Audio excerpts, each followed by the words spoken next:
Hi friends, this is Vincent. நம்ம சேனலுக்கு உங்களை அன்புடன் வரவேற்கிறேன். நம்ம சேனல் வந்து பார்த்தீங்கன்னா உங்களோட கரியரை செட் பண்ணுறதுக்காக தான் இன்ஜினியரிங் கிராஃபிக்ஸ் சம்மந்தமாக நிறைய வீடியோஸ் வந்து உங்களுக்காக நம்ம கொடுத்துருக்கோம். கண்டிப்பாக நம்ம சேனலை ஃபாலோ பண்ணுங்கள். மறக்காமல் உங்கள் ஃப்ரெண்ட்ஸுக்கு மேக்ஸிமம் நம்ம சேனலை பற்றி சொல்லுங்கள். அது மட்டும் இல்லாமல் நம்ம சேனலோட டெலிகிராமில் ஜாயின் பண்ணுங்கள். டெலிகிராமோட லிங்க் வந்து பார்த்தீங்கன்னா டிஸ்கிரிப்ஷன் பாக்ஸில் இருக்குது.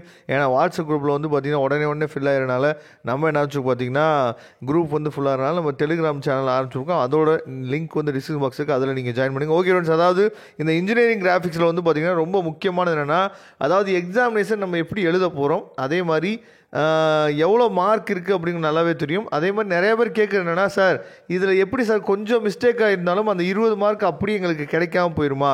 ஏன்னா மொத்தமே இருக்குது வந்து பார்த்திங்கன்னா 5 கொஸ்டின் தான் நாங்கள் எழுத போகிறோம். அப்படிங்கிறப்ப ஒவ்வொரு யூனிட்லேருந்து என்னாச்சு பார்த்தீங்கன்னா நமக்கு வந்து ரெண்டு கொஸ்டின் வந்து நமக்கு கொடுக்க போகிறாங்க அப்படிங்கிற நல்லாவே தெரியும். அப்போ இதுக்கு வந்து மார்க் வந்து எப்படி கொடுப்பாங்க, அதுக்கு மட்டும் இல்லாமல் நம்ம எக்ஸாமினேஷனில் எப்படிலாம் இதுக்கு வந்து ப்ரெசன்டேஷன் கொடுக்கலாம் அப்படிங்கிற விஷயம் வந்து நிறைய பேர் நம்மள்ட்ட கேட்குறீங்க. அதுக்காக தான் இந்த வீடியோ வந்து நம்ம அப்லோட் பண்ணியிருக்கோம். அதாவது ஒரு விஷயம் நீங்கள் நல்லா தெரிஞ்சுக்கணும், என்ன அப்படின்னா இன்ஜினியரிங் கிராஃபிக்ஸை பொறுத்த வரைக்கும் அதாவது எந்த அளவுக்கு நீங்கள் ப்ரெசன்டேஷன் கொடுக்குறீங்க. ஏன்னா நிறையா பசங்க என்ன பண்ணுறாங்கன்னு சொல்லி பார்த்தீங்கன்னா அந்த எரேசரை யூஸ் பண்ணுற விதமே வந்து பார்த்திங்கன்னா டிஃப்ரெண்ட்டாக இருக்கும். சரியா, அடிக்கடி எரேசர் நம்ம யூஸ் பண்ணும் போதும் அதுவும் வந்து பார்த்திங்க அப்படின்னா அது ஒரு மாதிரியான விஷயங்களை கொடுக்கும். நான் என்ன சார் சின்ன விஷயத்த இவ்வளோ பெருசாக சொல்கிறீங்கன்னு சொல்லி நீங்கள் கேட்கலாம். அதாவது சின்ன விஷயம் மாதிரி தான் நமக்கு இருக்கும், ஆனால் பேப்பர் வேரியேஷன் பண்ணுறவங்களுக்கு தெரியும். சரியா, இன்ஜினியரிங் கிராஃபிக்ஸ் வந்து ரொம்ப முக்கியமான பேப்பர்.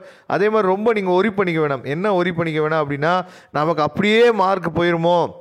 ஏன்னா காலேஜஸில் இன்டர்னல் எக்ஸாம் நீங்கள் எழுதிருப்பீங்க. இன்டர்னல் எக்ஸாம் வந்து நீங்கள் பேப்பர் ரிலேஷன் பண்ணும்போது என்ன பண்ணியிருப்பாங்க அப்படின்னா சின்ன மிஸ்டேக் இருந்தாலும் அப்படியே அடிச்சு விட்டு என்ன பண்ணியிருப்பாங்கன்னா அந்த கொஸ்டினுக்கு மார்க்கே இல்லாமல் போட்டிருப்பாங்க. சரியா, அந்த மாதிரி விஷயம்லாம் இங்கே நடக்கிறதுக்கு வாய்ப்பு வந்து ரொம்ப குறைவு.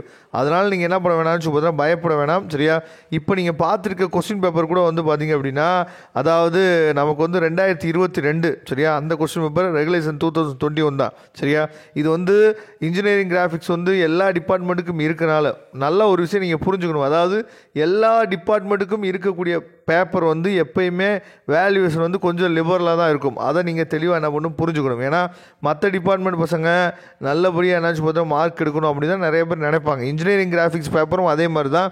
இது வந்து பார்த்திங்க அப்படின்னா அதாவது இன்ஜினியரிங் கிராஃபிக்ஸை பொறுத்த வரைக்கும் இது சிவில் டிபார்ட்மெண்ட்டு தான் ரொம்ப முக்கியமானது, நமக்கெல்லாம் தேவையில்லை அப்படின்னு சொல்லி நீங்கள் என்னாச்சு பார்த்தா ஃபீல் பண்ணிவிட்டு அப்படிலாம் நீங்கள் நினச்சிட்டு இருக்கலாம். அப்படி கிடையாது. இது எல்லா பேத்துக்குமே ரொம்ப முக்கியமான பேப்பர். சரியா, அதனால் நல்ல ஒரு விஷயம் என்னன்னு சொல்லி பார்த்தீங்கன்னா நீங்கள் மார்க்கை பர்சன்டேஜை இன்க்ரீஸ் பண்ணணும் அப்படின்னா இந்த பேப்பர் வந்து உங்களுக்கு வழி வகிக்கும். சரியா, அதனால் தயவுசெய்து எரேசரை யூஸ் பண்ணும்போது கொஞ்சம் பார்த்து யூஸ் பண்ணுங்கள். அதே மாதிரி அதாவது அவங்க கொடுத்துருக்க அந்த யூனிட்ஸ், அதாவது அவங்க கொடுத்துருக்க அந்த அளவு வந்து என்னன்னு சொல்லி பார்த்தீங்கன்னா கரெக்டாக நீங்கள் எடுத்து என்னன்னு சொல்லி பார்த்தீங்கன்னா போட்டிங்க அப்படின்னாவே போதுமானது. ஏன்னா இது எல்லாமே பேரபோலாக இருக்கட்டும், எலிப்ஸாக இருக்கட்டும், அதே மாதிரி ஹைபர்போலாக இருக்கட்டும், இது எல்லாமே நம்ம 12லேயே நம்ம என்ன சொல்லி நல்லபடியாக பார்த்துருக்கோம். அதோட என்ன பண்ணோன்னா அங்கே வந்து நம்ம சும்மா ரஃப் டயக்ராம் மாதிரி ஸ்கெட்ச் பண்ணியிருப்போம். இங்கே என்ன பண்ண போகிறோம், அக்யூரேட்டாக நம்ம இன்னும் ட்ரா பண்ண போகிறோம். அதே மாதிரி டேஞ்சன் லைன், நார்மல் லைன் இதெல்லாம் வந்து பார்த்திங்கன்னா உங்களுக்கு தெரியும். டேஞ்சன் லைன் எப்படி இருக்கும், நார்மல் லைன் எப்படி இருக்கும் அப்படிங்கிறது நல்லாவே தெரியும். சரியா, அதனால் இப்போ வந்து ஒரு பையன் வந்து டவுட் கேட்டாங்க. இப்போ இந்த ஃபஸ்ட் கொஸ்டின் கூட பாருங்களேன். இப்போ draw involute of circle of என்ன கொடுத்துருக்கன்னா 50 mm டயாமீட்டர்னு சொல்லி கொடுத்துருக்காங்க. சரியா, 50 mmனா உங்களுக்கே தெரியும் மில்லிமீட்டர். சரியா, 50 மில்லிமீட்டர்.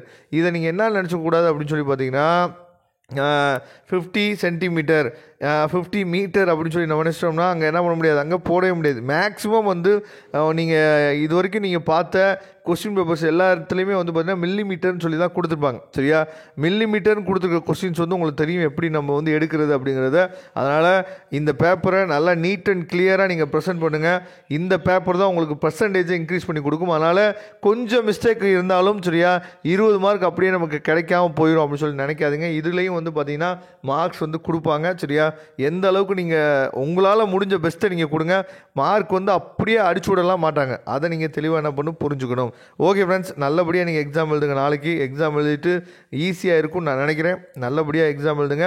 டைமை கீப்பப் பண்ணிங்க. ஏன்னா டைம் போகிறதே தெரியாது. சரியா, 5 கொஸ்டின் மாதிரி தான் நமக்கு இருக்கும், ஆனால் டைம் கீப் பண்ணுறது ரொம்ப கஷ்டம். சரியா, டைமை பார்த்துங்க, டைம் கீப் பண்ணி எழுதுங்க. கண்டிப்பாக நல்லபடியாக நீங்கள் எக்ஸாம் எழுதலாம். Wish you all the best. Thank you. நம்ம நெக்ஸ்ட் வீடியோ பார்க்கலாம். மறக்காமல் நம்ம சேனலோட டெலிகிராமில் ஜாயின் பண்ணுங்கள். தேங்க்யூ.